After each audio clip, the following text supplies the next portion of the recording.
Hello everybody, my name is Sikumbuzo Goodman Kamayaba. I am with my lovely wife.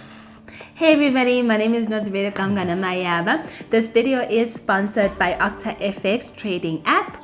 The OctaFX Trading App is a smart trading service combining everything a trader needs: transparent trading conditions, fast and secure deposits and withdrawals, daily trading ideas, and 24/7 customer service.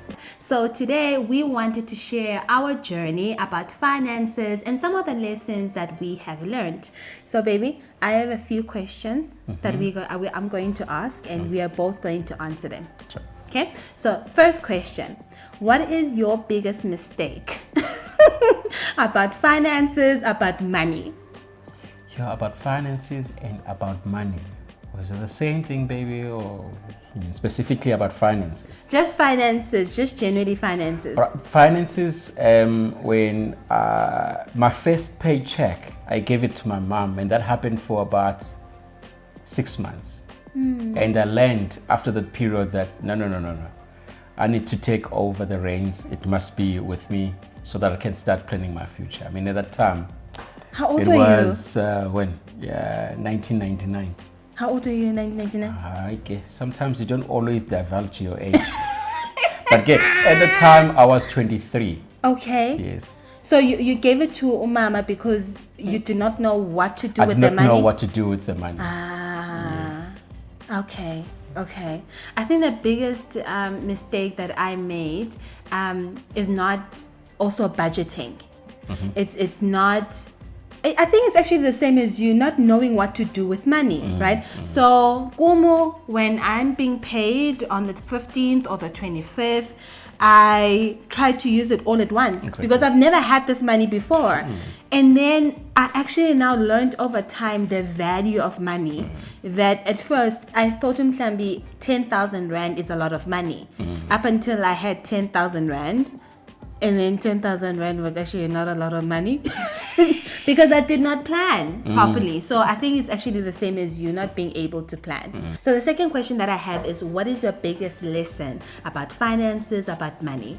I think for me, it is learning that it is never too early to start. But it's never too late to start either. That's good. Yeah, that's good. That is true. Oh, you know what? So when I started working, I was 19, going on 20. Ne? And it was my first job. It was my first real job, except for the, casuals here and there on weekends. Then people did often talk about, investments, talk about, you should start thinking about the future, retirement, how do you make money, how do you build on wealth. And I always thought to myself, these are things that 30-year-olds exactly. need to still think about. People that have families. I also am needed still to young. understand what is a retirement fund. I wasn't interested. Why you should save for when I you are wasn't- 65 years old. I mean, I'm 19. Just didn't make sense. It did not make any sense. And I even remember, baby, when I resigned from my first job. So there's that thing where you are asked whether you want to take your provident fund or do you want to carry it over to your new employee. And then I was like, nah, I'm gonna take my money, right? And I'm like, now that and it disappears in your hands. Yes! You don't even know what you've done with it. And then now when I look back, I'm like, why did I do that?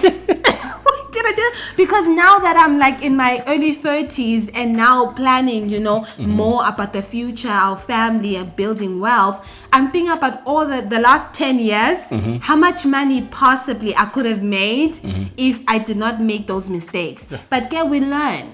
We learn. What do you mean about, it's never too late also?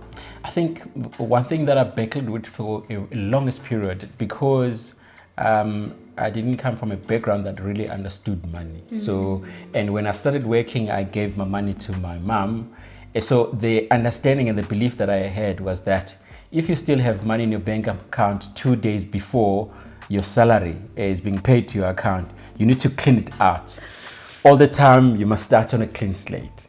And that, I think, that seed, it continued for a better part of my adult life up until I was like 30, and that's when I realized that. And by then, I also had what we call overdrafts, because I had this mentality that to clean out your bank accounts, and sometimes I would fall short 10 days or 5 days before the payday, and I would had to then go and borrow money through overdraft.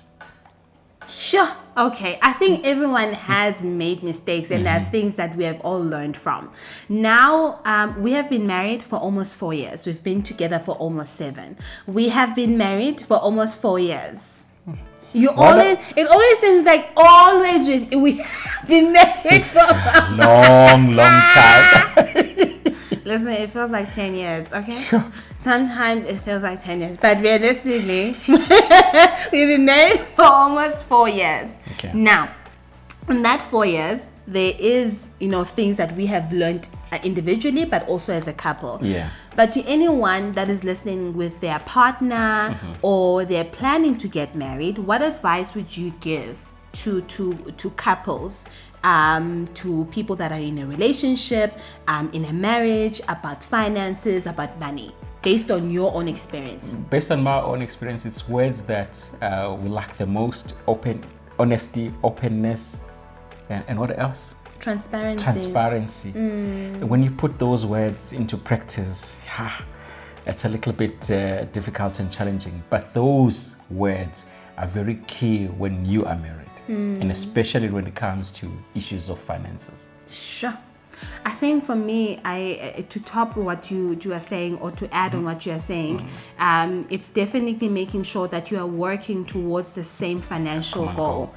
I think that's a one thing that couples struggle with. If you are not on the same page. What is it that you want to achieve together? Yes. What is it that you want to achieve individually? Absolutely. But again, this individually does not mean that you're going to have your own money on the side. It's again the same pool, the same pocket. Like, it's, for example, if one of the partners is working towards,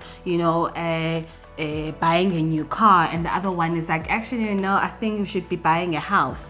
That could cause a little bit of a conflict, because you are not on the same page in terms of possibly what the priority is and so forth. Precisely. Yeah. And just building wealth. It's cool. I can't stress that enough. I think once again, it's affected by how we grew up, that we almost we take all those habits into relationships, into marriage. We often think like building wealth is not for anyone that is a certain, below a certain income stream. You can build wealth from as little as 10,000 rand a month if you invest right, if you financially wise, if you expose yourself to different ways of making income and commit to it. I think honestly, you will learn a lot, and you will start to get there. And with that, I am so happy that we were able to discover OctaFX Trading App. Yes. Because for a long time, I know we have been speaking about, we need to see what other income we can make. Because precisely, without any doubt. Look at me. How old am I now? You're 44. 40-something Actually, 45. You're turning 46. So one thing that made me panic was, okay, so I'm 40-something. 45. So I'm probably 15 years to pension.